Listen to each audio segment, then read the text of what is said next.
So starting off, and welcome everyone. Welcome to I think it's our fourth European Virtual Marketer User Group, or VMUG, as we were discussing earlier.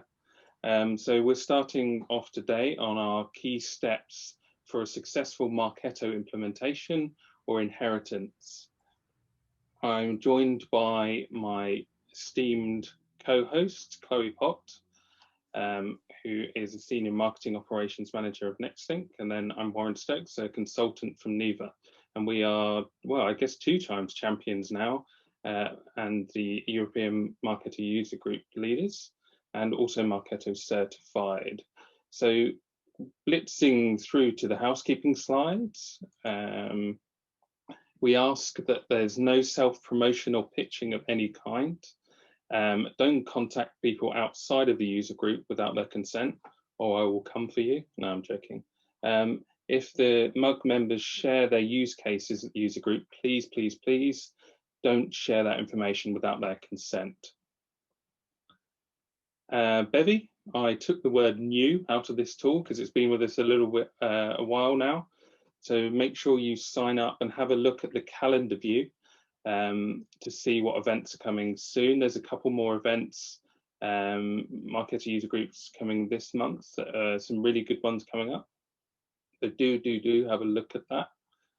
And also then, just in reference to if you want some Marketo swag, so you get points for signing up to Marketo user groups and other various things such as blog posts, things like that. Sign up at marketo.influentive.com to cash in your points for some nice swag.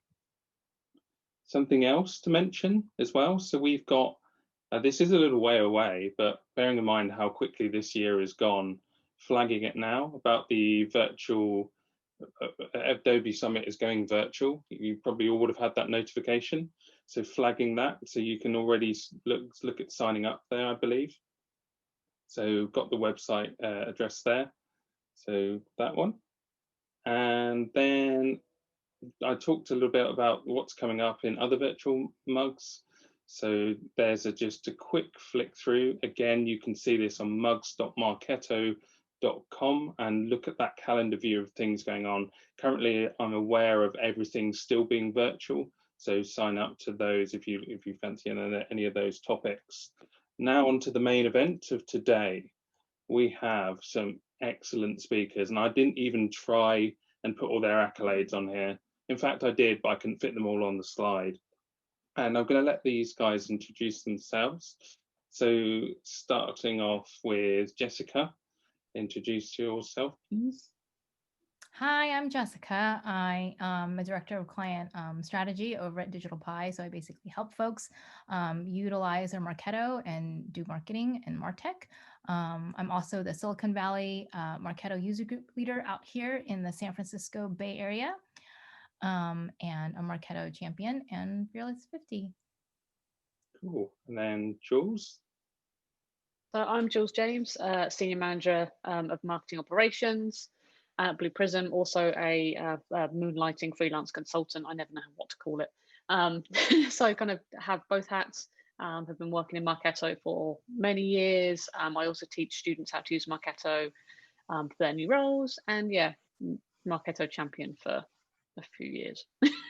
Quite a few years. I think we calculated it as 20 years combined as a champion on this presenter, which is ridiculous. And then we've got Brooke. Hi, I'm Brooke Bartos. I'm the Senior Manager of Marketing Operations at Walker Sands. We're also in MarTech Consulting. So I work on a variety of Marketo instances. I've been in the system for about 6 years now. Also Marketo champion, I lead the Chicago users group, Fearless 50 as well. Cool. And then last but not least, Andy Karen with a fancy new dog title as well, I believe. Yes, hey, I'm Andy. So I am the head of Martech Consulting at Revenue Pulse as of this month, which basically means that I oversee larger projects as it relates to both Marquetto and visible and other attribution platforms, which is kind of the secondary part of my focus. Fearless 50, Champ, the yin to Brooke's yang at the Shy Mug now, and I've been in Marquetto, I think, since like 2012 or something like that. So a little bit. Awesome, awesome. Thanks so much, guys. And I wanted to kind of just dive into the questions. The way it's going to work, I'm going to ask some of the key questions that we came up between us all, and just going to feed that round to the guys to see what their response is. So in reference to kind of the key steps for a successful Marketo implementation and the inheritance, I wanted to really start off with, first of all, just keeping it quite of a narrow answer. And what is the top red flag to look for when inheriting an instance? So Jess, I want to throw that question over to you first. So the top red flag to look for when inheriting an instance. Oh, let me unmute myself. I mean, when you're inheriting an instance, I mean, there's so much to look for, and really and I think all of us are going to come at it from a slightly different perspective, but I really look for how the users, like what the marketers, it's actually not in the instance, but more specifically in the maturity of the company, the people, like kind of a holistic approach. I mean, I'm a yoga teacher, so I take a very like holistic approach into kind of everything that I do. So, instead of diving straight into the instance, like, okay, how is scoring done? How is this done? How is that done? Which all the panelists are going to talk about. But I really look at where are they at as a company? Where are they at, in terms of their maturity level? What are they trying to do? It's the crawl, walk, run scenario. So when you're grading an instance, right, about like, on the disaster scale of how bad it is, it's relative to where they are. If they have just started using it and they're venturing into marketing automation, then that's good. That benchmark is going to be different than someone who's had the instance for 10 years and has, 50 marketers. It's going to be very different. So it's really taking the holistic view and understanding their goal, what are they trying to do, and where are they at today. That to me is about inheriting not only the instance, it's inheriting the holistic view of the instance of how it's being used, and not just the actual like logging into Marquetto and looking at the guts of the instance. That's definitely the consulting shining through there. I mean, Andy, any thoughts on that? What's your top red flag or top thing to kind of look for? So when I get my hands on an instance initially, outside of sort of that organizational approach, which obviously is imperative for understanding the trajectory you're going to take the instance in, one of the first things I look at is the campaign inspector. So I want to know what smart campaigns are live, what's triggering, what's running batches, how legacy some of those things are, if there's stuff that's potentially going out to the audience that we really don't want to be going out, essentially what level of bandwidth is currently being used inside the instance. As far as smart campaigns, I've seen instances where they had over 1,000 smart campaigns live and running, and they hadn't turned any of them off. They'd never monitored them. That can be a huge load on the Marquetto instance to begin with, and also have things happening that maybe the marketers or the leadership team doesn't want to be happening inside the instance. So I like to start there just to make sure we don't have stuff we don't want happening. Yeah, so what I know of you, Andy, that I think that fits your personality type as well. Like you don't miss anything, which is awesome. And I like control just a little bit. I've never noticed at all. Brooke, any thoughts on the top red flag to look for when inheriting an instance? I always like to sit down and have conversations with the marketers, but also with some of the sales leadership team and sales ops, and get a feel for what they feel is working really well for their instance and what they kind of see as issues. Is there problems with some of the data that they're looking for, or not seeing it at all? Are they having a lot of problems with sync times, sync lags? We had one client that came to us who their sync time to Salesforce was sometimes 4 hours or more, and their sync time to Engagio was at least 10 days on average. So that told us that there were some fundamental architectural problems between these systems. And that starts to lay the groundwork for anything that you might do after that, but making sure that your foundation is strong first and foremost. That's some of the biggest red flags that I look for, so that anything you build on top of that isn't for waste. It's interesting. So similar to Jessica, it's that cultural thing of where you're heading to before you really dive into the nuts and bolts, I guess. Okay, awesome. Jules, what's your thoughts? Top red flag? The first thing I look at is the program setup. I've been into instances before where I was like, I just want to see what a program looks like, and discover that there was like emails. No, let me get it right. Smart campaigns in marketing activities, static lists in database, and then the smart campaigns were in, no, the emails were in Design Studio. Like everything was split up. So like it was all individually. So that was a massive red flag of, okay, I don't think they have the basics of how this system should work, because if you've got everything in 3 different places, that's not the whole point of Marketo. That was definitely an instant red flag. I always do a quick email performance report of like everything sent over the last year, just to see what their deliverability looks like, just to see kind of that data quality. And then also looking at the database, because if they have hundreds of thousands of unsubscribed invalid emails, that also gives us a massive red flag of how good the data is as well. So is that there's a couple of things going on then. There's the cultural things to try and understand the red flags within the business itself, and then there's the Marquetto side of actually is the cultural things impacting on your instance, or is there any disconnect there? It seems like there's a couple of things going on. And I just want to throw that over to the Chloe as well. So what are your thoughts, Chloe? So my opinion is less from a consulting perspective, because I'm the only one on the panel who's not actually a consultant. I am a Marketo customer and end user, and I work in-house for a company called NextSync. And so I guess I've had the chance to never have inherited an instance. I've always had a fresh instance rolled out to me. And so the things that I find important when rolling out a fresh instance from the actual user perspective is making sure that the templates, the program templates and the program tokens are set up like from the beginning, and that you've thought through all the possibilities of the different programs you can run, so that you're set up to be as efficient as possible. And so that if you have a decentralized team and you have field marketers coming in and creating programs and running them, that they're not creating things from scratch, that they have a template, they can clone it, and they just roll out what's been pre-built for them. So from my perspective, when getting a new instance, that's what I would focus on, is getting those program templates set up from the start.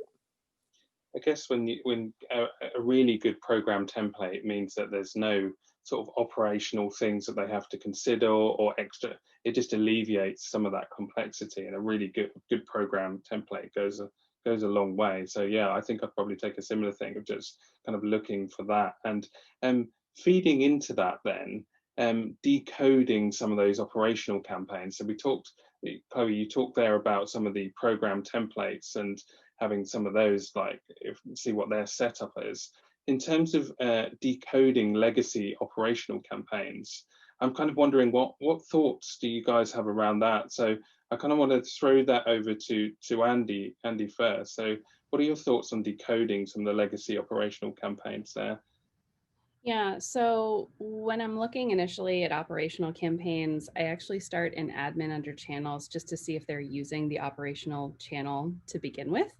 You can get a count there of how many are there. Are they using a separate operational channel for, let's say, a life cycle, which has more of a funnel view? Or are they just using one operational channel for all? Did they use default and not operational, and it's on a channel that potentially is, reporting into attribution and ROI. And then from there, I'll dial down into them. So is it a a single group operational program that's covering everything from person source to, let's say, data correction, or they have it parsed out each one? Are they using a success status where they're adding membership? There's a whole bunch of things I look at there, but I think it's just essentially determining where they are in the maturity curve with operational programs. And also remembering that every smart campaign has that used by tab on the first sort of master tab for it. So you can see what's used by what and kind of track it down. It's not as black box as you might initially think it is. I think you can export that now on the admin side, right? On all the on the used by, I think. Yeah, so I think that's kind of useful. And yeah, so your approach was similar to Jules actually, in kind of diving in to fight into the instance first, as to see and really scout out their instance. So Jules, so what are your thoughts on legacy operational campaigns, and how do you kind of look at that and decode that? I mean, I'm all for documentation. I know we're probably going to talk about this later, but I like going in and actually writing it down and going in and being like, this is what it looks like. This is what I think it does, step by step, flow by flow, and writing a description, and then going back to whoever originally built it, if they're still there, if not, who may have had been working the instance prior to me, and just kind of getting them to explain how they think the operational campaigns work, because things like simple things, setting global lead sources, lead scoring, GDPR stuff, like sometimes the way that GDPR is set up in everyone's instances, I've seen it's always different. And so trying to figure out how that works, trying to figure out how the scoring works. And so I like to write it down, and whether it be in a Word doc, I've done it in Word before, I've done it in Excel, and like literally been like, this is the flow steps, this is what it does, this is what I think this campaign does, and then confirming that's what the people in Marketo are expecting it to do. To be able to find out is a thing set up in the correct way, and 9 times out of 10 you find that the things aren't running how they thought they were going to run, because I think once you actually break it down and explain it, they go, oh, I didn't think it did that, or we thought it was going to do something different, and then you can actually explain why it's doing what it's doing. But yeah, definitely breaking it down, writing it down, documenting everything that it looks like the instance I just took over, I think I ended up writing like a 12-page document of like the entire instance of what it looked like.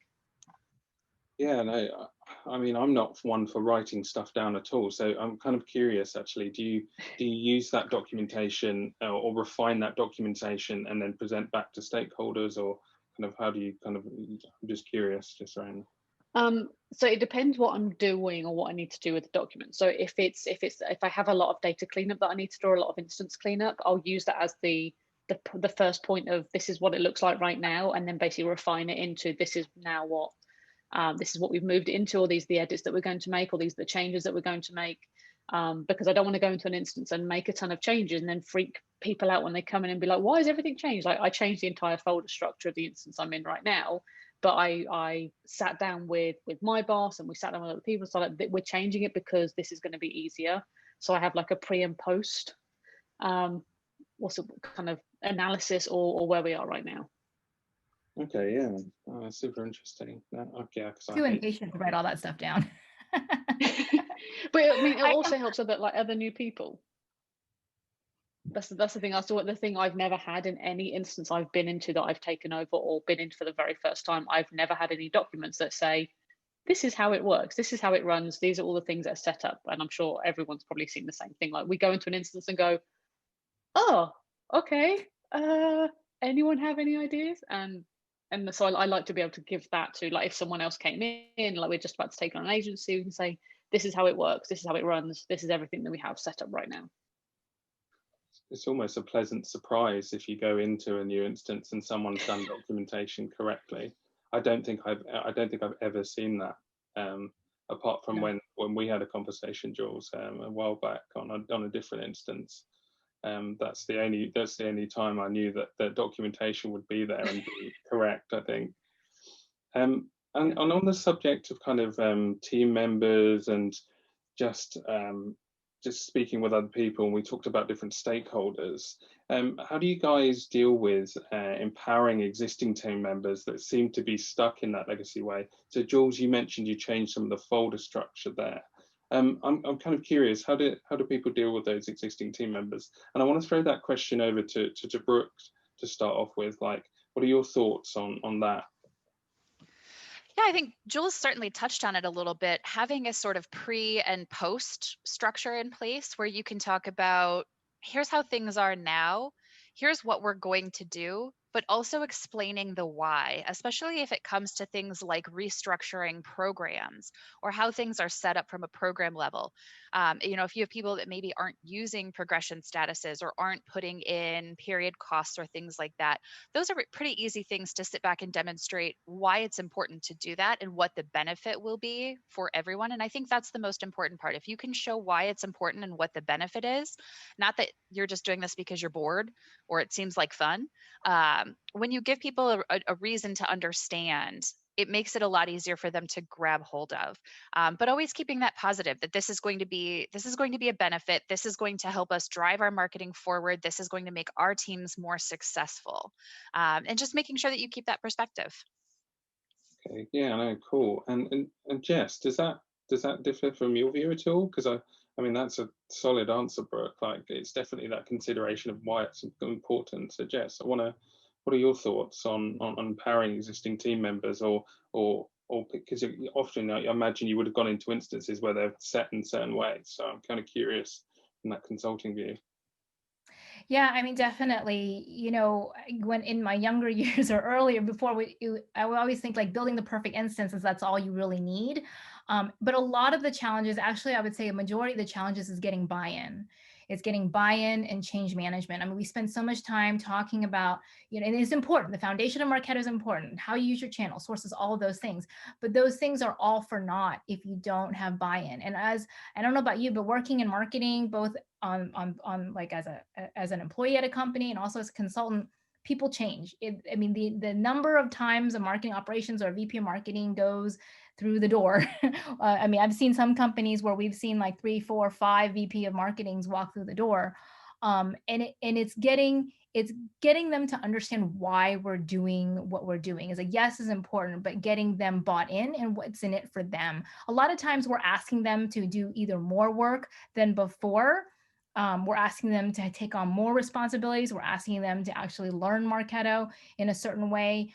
And so there has to be a bit of that carrot, or also positioning it in a way of why we're doing it. Not from an operational perspective, but from the end user perspective. Like for them, we all geek out about Marketo all day and every day. We like clean data. We're paranoid about clean data. But they might not be operationally minded. So understanding what their buttons are, which is, oh, I need MQLs, or I need to make sure I hit my revenue goals, or I need to hit my lead numbers. Well, what we're asking you to do and what we're changing is going to help you do that. And putting it into their perspective, I think is really important as part of that change management, and having a plan for that change management, that communication, that training, like what Jules has also said about, when you're changing things, it's just, what is the plan to make that change, and how are you helping them once that change happens so they feel like they're being supported? Oh yeah, awesome. And that's interesting as well. I'm kind of as well curious, Chloe, what are your thoughts? Because you've come from campaign ops and has now moved into marketing ops. So is there a similar approach there? And again, being one of the panelists that's in-house compared to our consultants who are speaking today. Mm-hmm. What are your thoughts on empowering team members there? So yeah, as Warren mentioned, I recently made the move from running campaign ops into platform integrations, and so there's been some changes in our teams. My manager, our director of marketing ops, left, so there's new people coming in, and they have their points of view, and they want to change things. And I mean, the benefit of sometimes being the one who is kind of stuck in my ways is I'm able to give them the historical way of, here's how we've done it and here's how it's worked, but remaining open-minded and positive, and going back, like open-minded, just saying there's so many ways to skin a cat. I mean, I think Jules, one of your summit presentations has been multiple ways to skin a cat in Marketo. So yeah, Schrodinger. Yeah. So there are multiple ways to do program templates and operational programs and lead scoring and lead nurturing, and understanding how a company has done things in the past, yet also, like how Brooke said, showing the benefits of changing those possible processes. And I think communication and transparency, and just laying all your cards on the table. But yeah, I definitely have become victim of being in both sides of that camp, of being the one that doesn't want to change my ways, but also being in a new role now and seeing how things can be more efficient if we change them. Yeah, I think it's definitely a people thing, right? Because some people will be stuck in their ways for a certain reason. And for me, it's important to understand that reason and that culture of why they're like that, and then giving them a reason to change and laying out the benefit, not just for the company and objectives, but their individual objectives and where they want to go in their role. I think that's super important to understand that culture and the people side of it, which I think a couple of you guys have alluded to anyway. I want to kind of change gear a little bit here and just kind of talk about really new instances. And you say, particularly for some of the consultants that are maybe the first one of their team within that instance, like say for example, you've been in that instance then for a week, and you suddenly the request is, okay, we really need to step up that reporting.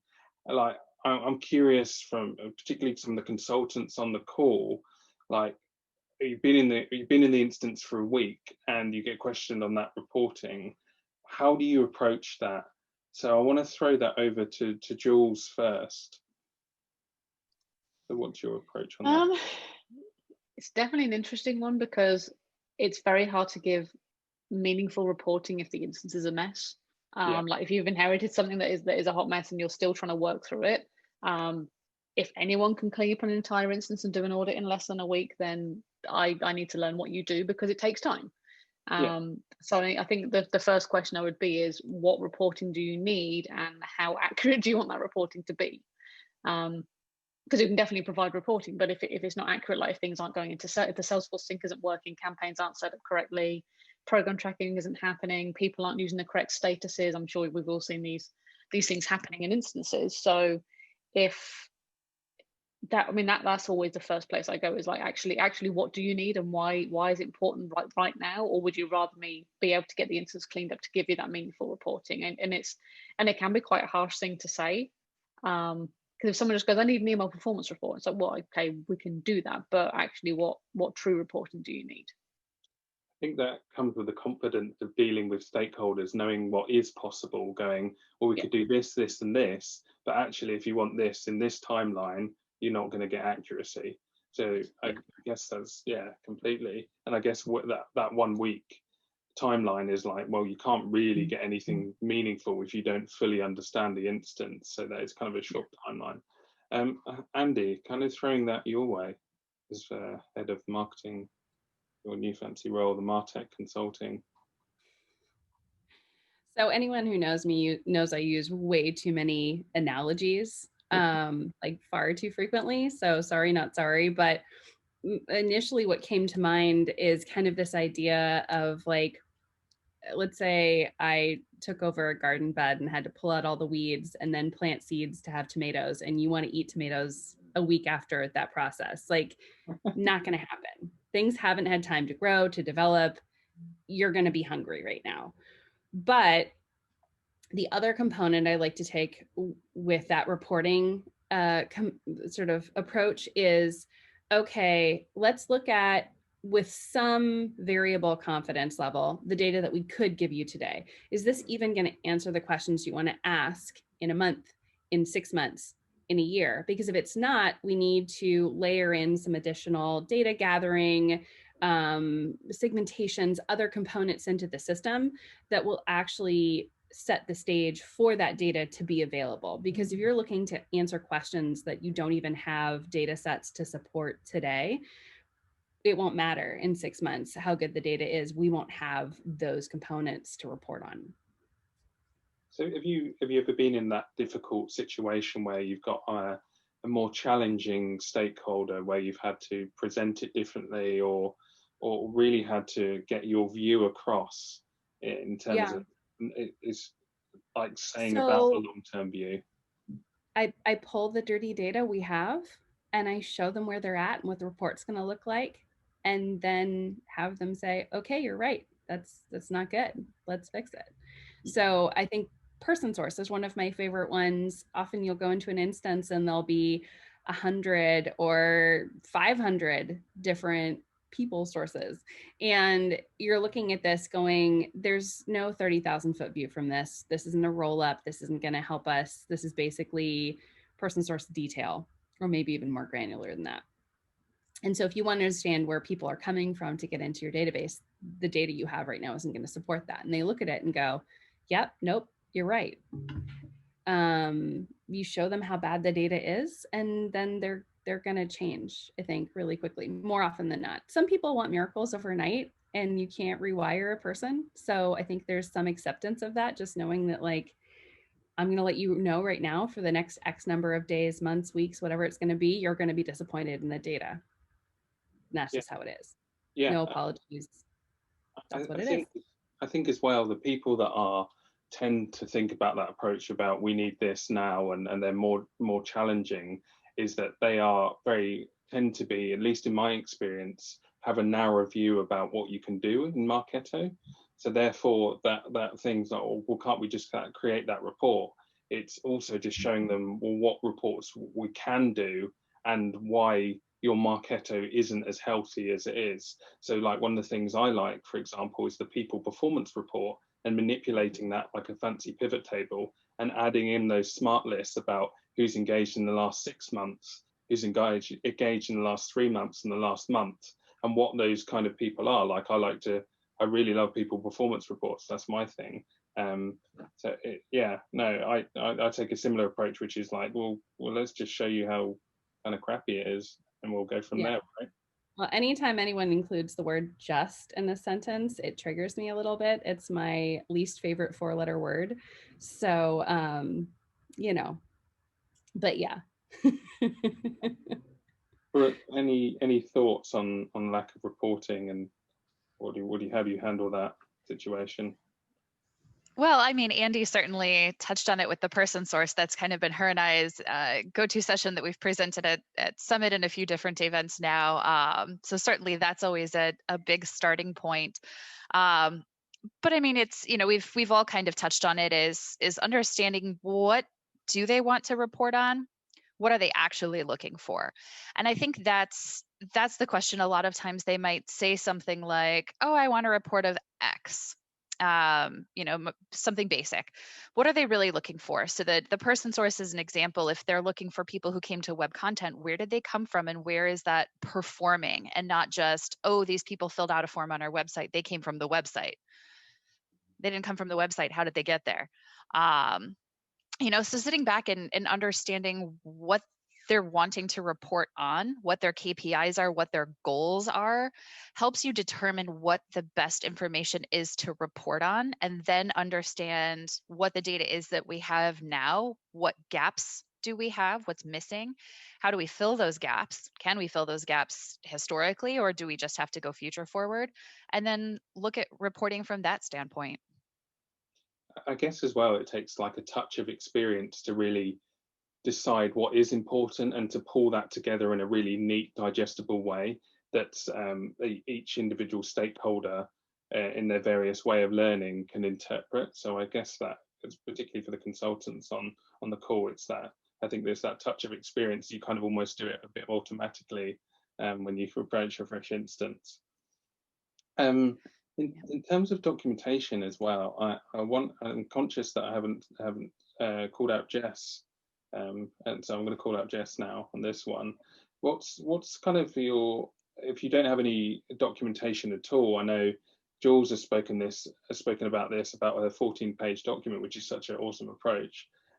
What's the first piece of documentation, Jess, you'd kind of want to distribute to stakeholders, and how do you kind of approach that situation when there's no documentation at all for the new instance? They're just kind of like, well, Bob was here before and we think he did this, and those kind of things. Like, how do you deal with that, Jess? I think it also depends on who the audience is. So I mean, I'll take it from like two perspectives of the audience, which is one, like the people who are in Marketo, like the builders, the people that need to be using it, and then there's like the stakeholders, like your VP. So the documentation is going to be very different. Usually when it's like the first immediate one is, I like to sit with the go higher because that VP, those are the people with money and with power and decisions to make change. So documentation for a VP. I'll split that into two camps, which is one, which is reporting, which we just talked about. And with reporting, you know, within that first week, reports can help you. Just because reports don't have good data, reports give you insight. So those, you know, the reports that show you the bad data makes you, you know, get into action. But the second thing is kind of lead flow. Is not necessarily, I'm not talking, I'll let Chloe talk about life cycle, but really lead flow. So a lot of times when I'm coming into a brand new instance, instead of like, I mean, I will spend a lot of time in the activity logs and stuff like that. The first thing I do is I put myself into, I fill out a couple different forms on the website. I put a lot of, you know, I fill out the contact me form, I download a bunch of stuff, I create myself in the CRM and Salesforce, I'll create myself as a lead, and I'll just like, it's like forensics, like watch where it goes. So that kind of shows me like, well, it helps me identify, it's like pipes in the water. I'm testing like where the leaks are. And then my documentation is not about, okay, this is the granularity of scoring. Those are important, you know, but I'm saying the first piece of documentation is kind of from a high level, 30,000 foot view, theoretical. Okay, when a lead comes in from this, it goes through, you know, this many touches requiring this many points before it kicks up a flag, which is an MQL, which then sends an alert to sales, which then is required to be followed up in 24 hours, et cetera. It's like, it's the theoretical high level of the how the lead goes through the different pipes. And because ultimately your VP of marketing and the whole company is about how does the person that starts here make me money? So if we keep that thesis in mind, right? It's like rats in a maze. I come from a science background, so it's like, how can I get the mouse to the cheese? And I'm going to write documentation about, okay, well, where's the mouse getting stuck getting to the cheese? So that would be the first piece of documentation and presentation and messaging that I would want to present to the VP, because it's about your business. It's about how Marquetto can help or unclogging the pipes and impacting your business. I guess to some extent you guys are usually there because there has been a problem with their instance and they're not getting the value. So I guess that comes from that view, right, Jess? Or yeah. And you know what? It's not and it's not a bad idea to do, you know, even if you know, I've been on the company side and run marketing ops and demand gen. It's not a bad idea to, one, have that documentation if you don't have it, but also remember, like everyone has mentioned, you know, there's new people all the time. So just because it's not a new instance or it's been around, one, processes change all the time. So keeping that up to date is usually the last on the priority. So it's good to kind of do that maybe end of year, spring cleaning, you know, kind of on a regular basis to keep that up to date. But also there's new people coming all the time that you need to communicate or explain to. Otherwise they have new ideas that they've brought from their previous companies, and they don't necessarily have the understanding of how the history or how the culture or why things are set up the way they do. yeah, no, that's great. And I think Jess mentioned you, Chloe. So I want to bring it over to you around the kind of the life cycle model kind of assignment and your thoughts around the documentation for your first and kind of when you inherited instance. What's the first piece of documentation you look to distribute to stakeholders? So I'm really excited to answer this question because I have not inherited an instance. However, we rolled out Marquetto at my company in 2017. And as I mentioned, our director of marketing technology recently left, and it's now fallen into my wheelhouse as I'm the #1 point contact for Marquetto, and everyone in the team now comes to me when something's not working. But because I didn't actually build out our Marquetto instance, I supported the implementation to the migration team. I don't know the ins and outs of how it was built. However, I'm familiar with it and I know how to decrypt, like Jess was saying. I'll fill out a form and I'll see what happens and kind of like CSI my way back to figure it out.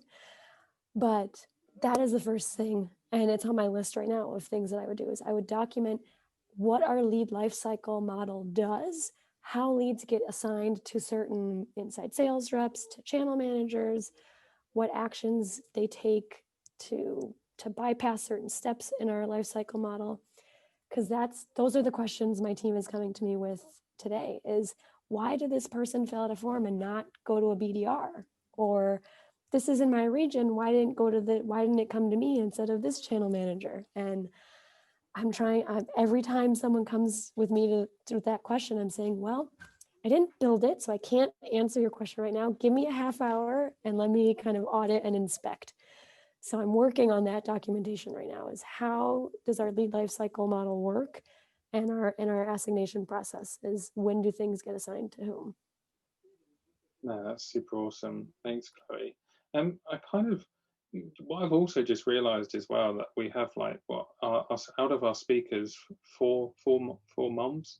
I'm going to say mums in the British way of saying it. I'm just kind of curious, like you've talked a lot about kind of the documentation approaches to different instances. I just want to kind of understand, like, how do you balance the personal and professional time? Because I thought there was an interesting question to throw in there, in terms of, because all of you are just, in my eyes, superstars anyway, like with your accolades and stuff like that. But also on top of that, you're also mums. Like I do not understand how you manage to do it. I have 2 fur babies and I struggle. So I'm kind of curious, like, how do you guys manage that? And Andy, like, I could start with you on that one. Like, how do you manage that when there's so much to do in a new instance, or so many opportunities of things you can do? Where do you start in a new instance? So, on the one hand, it's work-life balance, and on the other hand, it's the instance itself. I early in life was blessed / cursed to have an experience where I was putting in like 16-hour days, 6 days a week.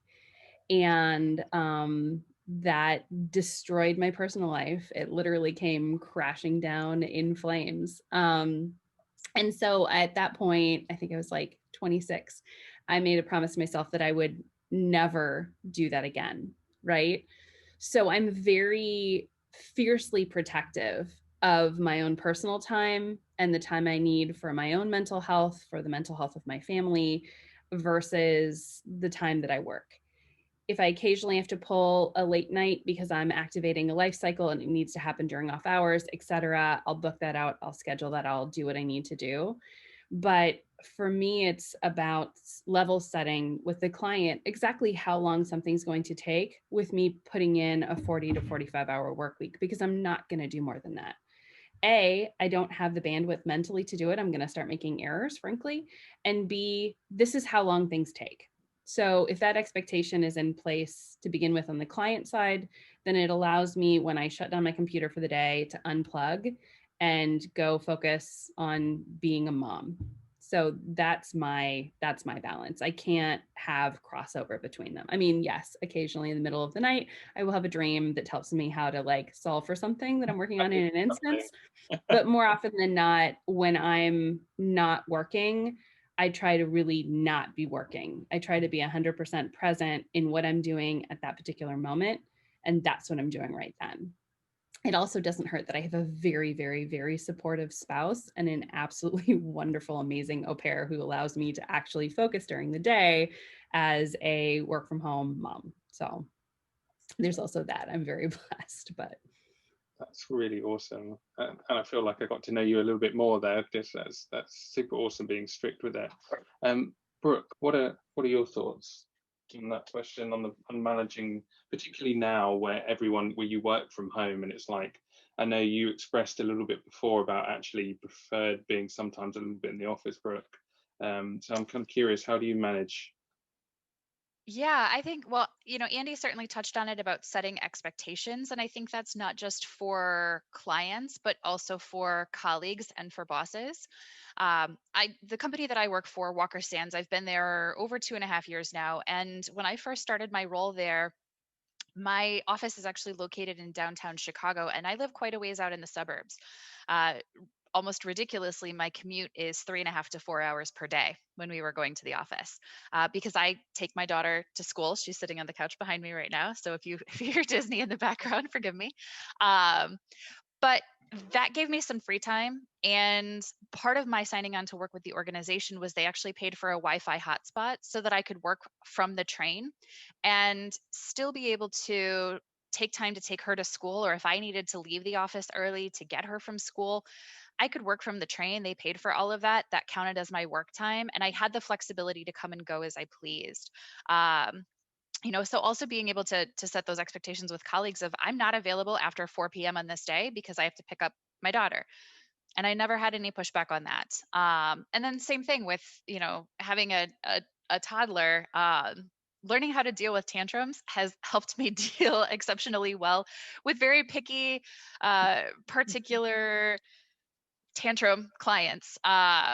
Figuring out how to address that without making the situation escalate, and be able to deal with the emotions and the strain that goes with it. It brings an interesting sort of balance into the work world as well. Awesome. Jess, I know the answer is Marquetto. I've heard that a couple of times on some of the Marketo user groups you've been on. I know there's quite a lot of involvement. So I'm kind of curious, how do you manage the personal and professional time? Both my kids have been to mugs since came when they were babies. So they're trained well.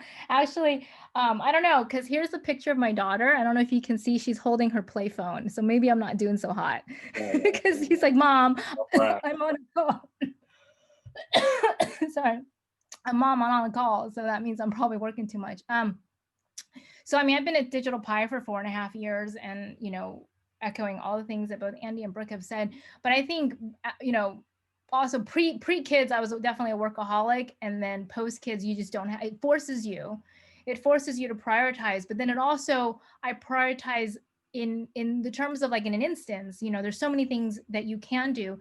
Prioritizing and picking the things that are going to make the biggest impact from a organizational perspective, from a revenue perspective, from meeting their goals perspective. Because whether you have kids or not, it forces you to prioritize. But one of the important things, especially if you've been in MOPS like you, Chloe, you're at a company, there are an infinite number of things that you can do every day, and that list doesn't get any shorter. But the ones that you do tackle are the ones that are going to move the needle. What can I do today that is going to move the needle, that's going to have the biggest impact for the company? Is that on the revenue? Is that going to be driving more MQLs? Is that going to be making people more efficient so that the end user marketing folks can be more efficient with their time so they can crank out more campaigns? Because I can spend all day, and I used to do this in my younger years. I used to go and just spend at night just cleaning data because I like clean data. It makes me happy. But the fact that every lead source is absolutely perfect, was that a better use of my time? Or is it better to go boost our marketability rate in our database because the opt-in processing is faulty? Right. So I'm going to find find the things that are going to move the needle. And with work from home, changing the way that I work. So when my 5-year-old was at home doing distance learning, I would work a lot in the morning, not a lot during the middle of the day, and I'd work a lot at night. And at night, the type of work, and it depends on your circadian rhythm about when you're most productive, as some of us have learned. We have, different times of the day we're most productive. But there are certain types of work that lend itself better for me at night when everyone in the house is asleep, where it takes a lot of concentration. I'm not being interrupted by Slack and email where I'm trying to dissect a life cycle model. I'm trying to build a complex nurture traffic cop. I'm trying to understand or sleuth, like CSI sleuth, why the marketability rate in the database has gone to pot. So those things I know lend itself to 2 to 3 hours of concentration. So I save tasks specifically for those blocks of time where I know I'm not going to get interrupted. And for me, when the kids go to bed, that's when where I can do those types of things versus other things that are better suited for 30-minute time slots in the day. I'll do troubleshoot. Why did this MQL? Why didn't this person get scored? Those things are better for me done in that 30 to 45 minute during the day time slots versus those big blocks of concentrated time. So I plan out the types of activities depending on the amount of time that I have. And I found that makes it a lot more efficient, right? And I stopped working at 4 because my 5-year-old comes screaming into the house coming back from school. So I know there's no work happening at 4 o'clock. So I mean, I get a little bit more of an understanding of how you deal with it, about being strict there. I mean, me personally, I'm a bit of a workaholic. Jules, and I'm not sure if you're the same in terms of being just a workaholic. Like, how do you kind of manage your time?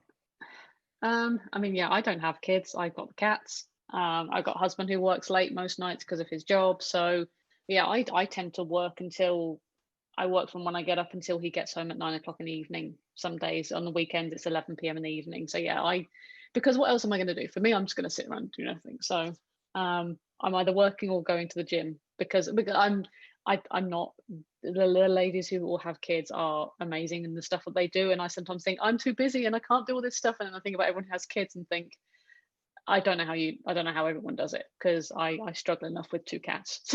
I was going to say one thing I did want to add, and this to help just parents and folks that are super busy or taking care of their family, is that I have noticed that I can get the same amount of work. I feel like I'm getting the same amount of work done in half the time because I'm forced to be more efficient. I don't know about you, Andy or Brooke or Chloe, but when you are forced to do it and you don't have a choice, you figure out a way. It's like super mom power. You figure it out. You just figure it out and you get the same amount of work done in half the amount of time. I saw an analogy not that long ago, which I really loved, which is around juggling. And being a good mom or a good employee or any of those things is not that you catch every single ball. It's that you recognize which ones are glass and which ones are rubber, and that some of them you can let them bounce and pick them up later, and that's okay. And as long as you're catching the glass ones, you appear to be on it, and that's optics is like 90% of the battle. So prioritization of things and recognizing some things with kid are glass, some things with kid are rubber. Sometimes I can let those fall, not catch them. They'll bounce. I can get it later. Has been very helpful for me. That's so awesome. I'm kind of conscious of the time that we have left, so I want to throw it over to anyone that has any burning questions for our excellent panel today. Any questions at all? If not, I will continue to ask more questions, because it's rare that we get an opportunity to get all of these awesome speakers in this small little virtual room. So any questions at all? Mr. Tucker, you're usually quite vocal as well.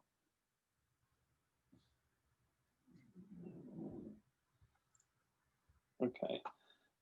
Okay, so I'm gonna ask a question. What point do you look at CRM integrations and how that integration is set up? Because we touched a little bit on the campaign operations and flowing through there. I'm curious, what point do you start looking at CRM integration? Again, I think I'm going to go to you first, Andy, on for that question. When do you start to look at CRM integrations? Right away. Yeah. From the very beginning. I mean, the key primary reason you have Marquetto is to capture people and allow you to pass them to sales. So if you're not performing that function through the integration, then you have a bigger problem than whether or not your lead scoring is perfect or right? So that's really one of the things I look at first. To Brooke's earlier point, how long are things taking to sync? What's not syncing over? Those types of things are going to be key. And then I also want to understand what the handoff into CRM looks like. Is late assignment happening in CRM, or is that weight being put on Marquetto, where it's going to probably fail because salespeople change roles, they change organizations? That list is probably not going to look the same for assignment in a week or a month that it did yesterday if you've got that on the Marquetto side versus an assignment table, in Salesforce, for example. And then also, are your campaigns synced over? Do you have the foundation that you need for that type of data in Salesforce for potential attribution tools you might roll out, those types of things? Are the fields that I need to be syncing from Marquetto into Salesforce, are those Salesforce fields? Are they only Marquetto? All those types of things I think are key in the integration, and the relationship between CRM and Marquetto is really a marriage. And if it's a dysfunctional one, then the organizational growth will be stunted as well. I love the analogies. Just you have one pulled out the bag for almost every scenario. Sorry, not sorry. You're not sorry at all. Yeah. Anyone else kind of have any thoughts on that? I know Mr. Tucker's come off mute, so I anticipate a question any moment. Anyone else kind of have any thoughts, or is there any other questions at all for our speakers? Just a real quick one about the CRM sync. I know that they recently, was it the October launch, they did the sync tabs and the error tabs in admin. Like now, that's the one place I'm going to go. The very first place I'm going to go into an instance is if I don't have access to the CRM system, because I know not everyone always gives you access. I've now got somewhere to look. That's the first place we have the ability now, because it wasn't there until the latest launch in October. Yeah, I mean, there's that question as well around kind of blockers.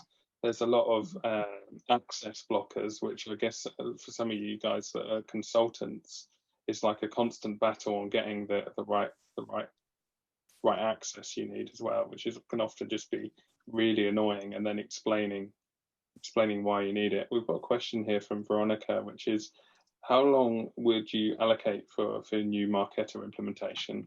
So who wants to kind of grab that one?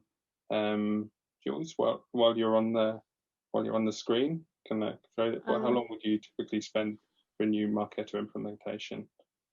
It depends if we're talking about a brand new implementation or if it's a migration from somewhere else. I've seen implementations spun up in as quick as a week, because if you literally just want to turn it on, download all the standard Marquetto like templates they provide you and send out an email without really thinking about it, you can do it very quickly. If you want to set up an instance correctly with all the best practices that you need for your organization, I've done it in as kind of anywhere from 8 to 12 weeks. But I've also seen it take much longer if you have really complex like CRM syncs, or you have to have multiple workspaces or multiple templates. So it's definitely a difficult question, and I'm sure probably the full-time consultants on the panel would say probably something similar. I mean, I'm sure their probably time frame is a lot quicker, because when it's little old me versus teams of people, I'm sure you probably have some extra help. Yeah, it'll also depend on, the number of marketers you're trying to support. Is it just a one person marketing team? Is your company, 100-person company? That's going to be very different than, hey, a new Marketo implementation for an enterprise level company that has global offices worldwide, and you have to do a complete rollout to all of their different regions, as I'm sure Brooke and Andy are all shaking their heads because we've all been there, right? So it really depends, which is probably not the answer that you're looking for. But then also, it also depends on who the stakeholders are. Like, can you make all the decisions? That's a completely different ballgame than if you have to get approval from a whole committee of people and you need to get buy-in from all the different regions. Like, how to set up scoring requires a committee of 10 people, which I don't recommend. But a lot of the times, the thing that extends the time a lot is getting agreement internally. If it's like, one of us and you, and we're like, let's rock and roll, I mean, you can get something done in 30 days. That's awesome. I noticed that we're coming up to time, and I know that some of our speakers will definitely have to jump because they're probably back to back almost every day. I just want to double check that there's any kind of further questions that we can get answered on today's call, or does anyone have any burning questions at all? I'll ask one. I'm gonna sneak one in. Yeah. All right. So here it is. I love the conversation, guys. So, Warren, you're great. Honestly, I love the way you're asking these and getting the dialogue going. The one question kind of pivots to where Jessica was just talking about, actually, that I want to ask each of you to kind of touch base on is, how are you organizing the collaboration with the clients, and what does it look like? Which different stakeholders do you have when you're starting a new implementation? Do you have a designer come in? Do you have a database person come in? Are you meeting on your project management platform, or do you have a weekly stand-up call? How do you structure, organize, and lead your team? And who is that team when you're doing one of these new instances? I think it's going to be different on each company, so I want to hear from each of you on how you're doing that. Sure, I'll go first. You go first, Andy. Go. Okay, I was to say I can chime in here that I think the answer to this really depends client to client. So, some clients, they want like an Asana. Some people would prefer like a Google spreadsheet where we track things. Some people want to put us in a Slack channel and communicate that way. Other organizations won't allow Slack at all. So the type of collaboration is dependent on the organization and their preferences, limitations, and expectations for that.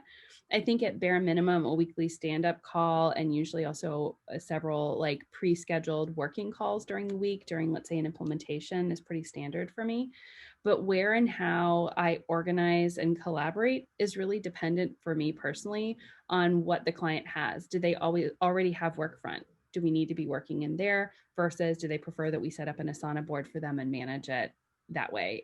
That's going to be a huge variation on how we collaborate. I mean, I think the common theme is that the project it's done in some kind of project management tool. We use Basecamp. We use, if our clients want to use Asana, Workfront, whatever it is. But it's a main task with all the subtasks, and then we use Google Docs or some kind of cloud-based document to track everything. So it's a combination of all those things: cloud documents as well as a project management tool.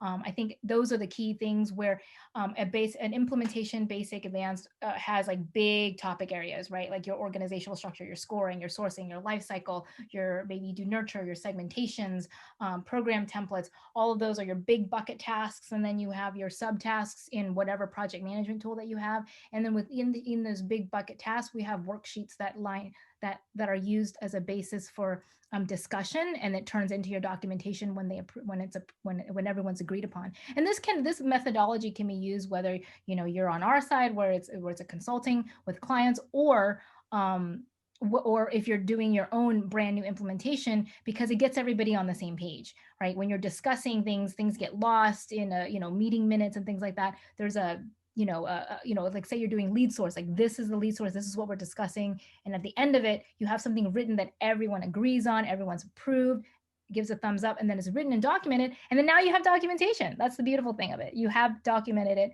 after you're done for, all of eternity, as well as you can come back and change it when you update it.